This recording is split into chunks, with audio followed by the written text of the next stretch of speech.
பகலிலே வெயிலாகிலும் இரவிலே நிலவாகிலும் உங்களை சேதப்படுத்துவது இல்லை. அவர் உங்களை தீங்குக்கு விலக்கி காப்பார். அவர் உங்கள் ஆத்துமாவை காப்பார். அவர் உங்கள் போக்கையும் வரவையும் இது முதற்கொண்டு என்றென்றைக்கும் காப்பார். எத்தனை பேர் விசுவாசிக்கிறீங்க? ஹல்லேலூயா. இது வரைக்கும் உன்னை நடத்தின இந்த தேவன் இனிமேலும் என்னை நடத்துவார். எத்தனை பேர் விசுவாசிக்கிறீங்க?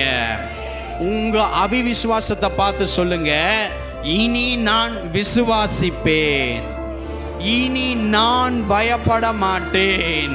ஏன்னா என்னுடைய படைகள தேவன் இருக்கிற வரைக்கும் காற்றையும் கடலையும் சீற்றத்தையும் பார்த்து நான் பயப்பட போறது கிடையாது. என்னை காண்கிற தேவன் உறங்குவதும் இல்லை, அவர் தூங்குகிறதும் இல்லை.